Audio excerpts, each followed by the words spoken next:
My beloved brothers and sisters, in a world where everyone is chasing freedom, the greatest freedom is found in surrender. True success begins the moment you stop questioning and start obeying the one who knows what you do not. When we speak about obedience, many people immediately think of rules, restrictions, and limits. But obedience to Allah is not about being chained, it is about being free. The truth is, when Allah tells us to obey without questioning, He is not taking away our freedom. He is saving us from destruction that we cannot even see. Our minds are small, limited, and fragile, yet we try to weigh the wisdom of the one who created the universe. Imagine a child who doesn't understand why the parent keeps them away from fire. The child cries, resists, even argues, but the parent knows that touching the fire will burn them. Allah's wisdom is infinitely greater than that of any parent. His commands are firewalls of mercy. And when we obey without question, we are not suppressing ourselves. We are protecting ourselves. The beauty of true submission is that it doesn't require you to understand every detail. Faith is not built on complete knowledge, it is built on trust. When Allah told Ibrahim alayhi salam to leave his family in a barren desert with no food and no water, Ibrahim alayhi salam didn't question, Ya Allah, how will they survive? Why are you asking me to do this? He simply obeyed. That act of obedience, without question, gave rise to the miracle of Zamzam, a source of life that continues to flow until today. One act of trust opened the doors to blessings that never end. If Ibrahim alayhi salam had questioned, if he had hesitated, history itself would have looked different. In our lives too, Allah commands us with things that may feel heavy. Praying 5 times a day, fasting in Ramadan, guarding our eyes, lowering our voice, restraining our anger. Sometimes we feel like asking, why so much? Why so strict? But those who trust and obey without questioning find that the commands are not burdens, but ladders, lifting them out of darkness and pulling them closer to peace. What we call restrictions are actually protections. What we call difficulties are actually pathways to strength. The problem is that when we start questioning every command, we make obedience conditional. We obey only when it makes sense to us, only when it suits our mood. That is not submission, that is convenient. True obedience is to follow even when it doesn't make sense, because we know the one commanding us sees what we cannot see. That is where the real test of faith lies. It is easy to obey when you agree, but the heart of a believer is proven when they obey even without agreement, because their trust in Allah outweighs their doubts. When we think of obedience, we often overlook its role in shaping who we are on the inside. Obedience is not just about following rules, it is about building a character that is disciplined, focused, and resilient. Without discipline, the heart becomes a slave to its desires, and the mind becomes restless, running after whatever it craves. But when we obey Allah, even when it feels difficult, we train our souls to rise above impulses. We learn to control ourselves instead of being controlled by our wants. That is the true freedom that obedience brings. It frees us from becoming prisoners of our own weaknesses. Take the example of prayer. Waking up for Fajr when the entire world is asleep feels heavy, but every time you get up, you are strengthening a muscle inside your soul. You are proving to yourself that you can say a no to laziness and a yes to Allah. Each act of obedience builds layers of self-control, shaping you into someone who doesn't easily break under pressure. When you fast in Ramadan, you are not just staying away from food and drink. You are training your body to submit to your will and your will to submit to Allah's. That is discipline at its peak, silencing hunger, silencing thirst, silencing desires, all because Allah commanded it. When a believer develops this kind of discipline, it protects them from falling into sin easily. A disciplined soul doesn't collapse at the sight of temptation. It resists because it has been trained through obedience. Think about an athlete who trains daily. Their muscles become strong not because they lifted something once, but because they pushed themselves consistently. Similarly, obedience is spiritual training and discipline is the muscle it builds. Every time you obey Allah, even in small things, you strengthen your soul for the bigger tests that are yet to come. Without obedience, life becomes chaotic. A person without discipline may chase comfort, shortcuts, or desires, but eventually that leads to regret and emptiness. But the one who obeys Allah finds structure, balance, and direction in life. Their time is managed, their emotions are controlled, and their purpose is clear. They don't waste their energy on meaningless pursuits because obedience keeps them grounded. This is why Allah's commands are not random. They are precise. They target the weaknesses of human nature and turn them into strengths. When we look back at history, we see that the greatest men and women did not become who they were by questioning Allah's commands, but by obeying them immediately. The stories of the prophets are filled with lessons that show us the power of submission. Their lives were not easy, their sacrifices were not small, yet their obedience made them remembered until today. They became examples for all of humanity, not because they argued or resisted, but because they surrendered without hesitation. Think of Prophet Nuh alayhi salam. Allah commanded him to build an ark in the middle of dry land where there was no water, no sign of a flood, nothing to suggest that such an act made sense. The people mocked him, laughed at him, ridiculed him, but he obeyed. He did not say, "Ya Allah, how can I build a ship when there is no ocean?" He obeyed without question, and when the flood came, it was that obedience which saved him and those who believed. It was his trust in Allah's wisdom, not in what his eyes could see, that led him to safety. The same is true with Prophet Ibrahim alayhi salam, whose obedience was tested in the most unimaginable ways. When Allah commanded him to sacrifice his son, he didn't hesitate. He didn't ask, "Why my son? Why this test?" He prepared to carry it out because obedience mattered more to him than his own desires. That obedience was rewarded with mercy, as Allah replaced his son with a ram and honored Ibrahim with the legacy of Hajj that millions follow today. Imagine if he had resisted, if he had questioned, his story would not have been written in gold across history.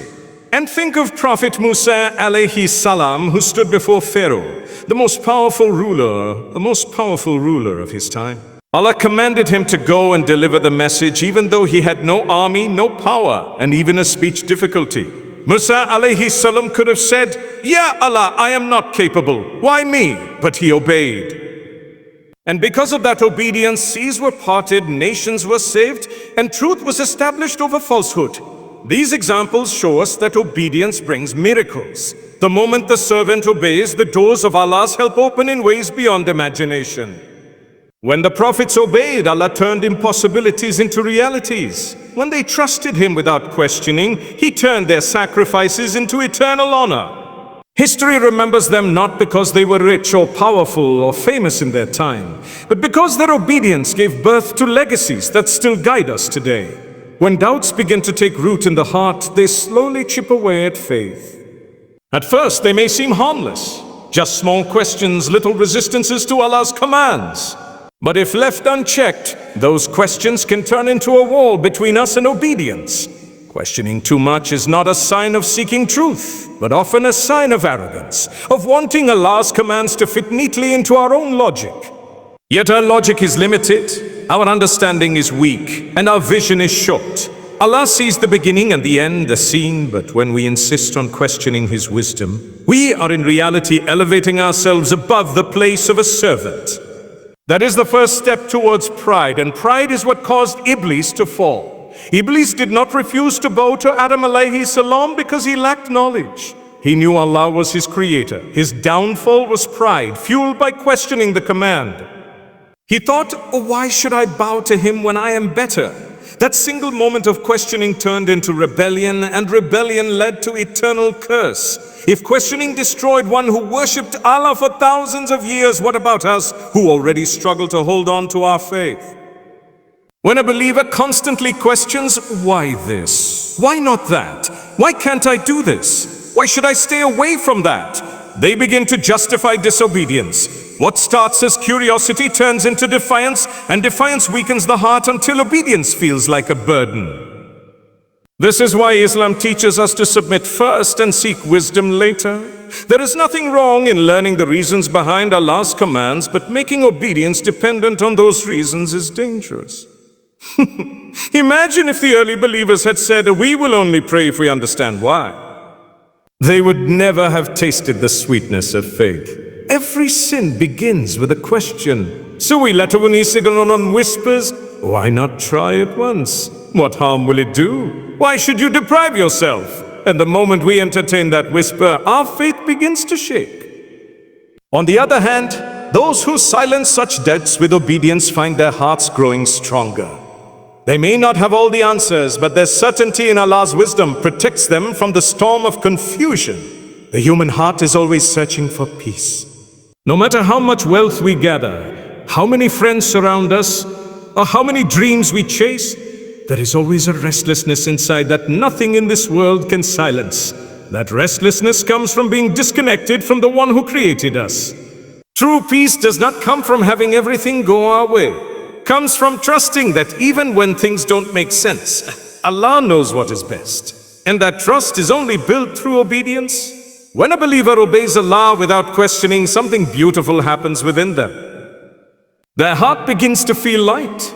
Their mind becomes free from the constant struggle of why me, why this, why now? Instead, they live with the comfort of knowing that Allah's plan is perfect, even if their own understanding is limited.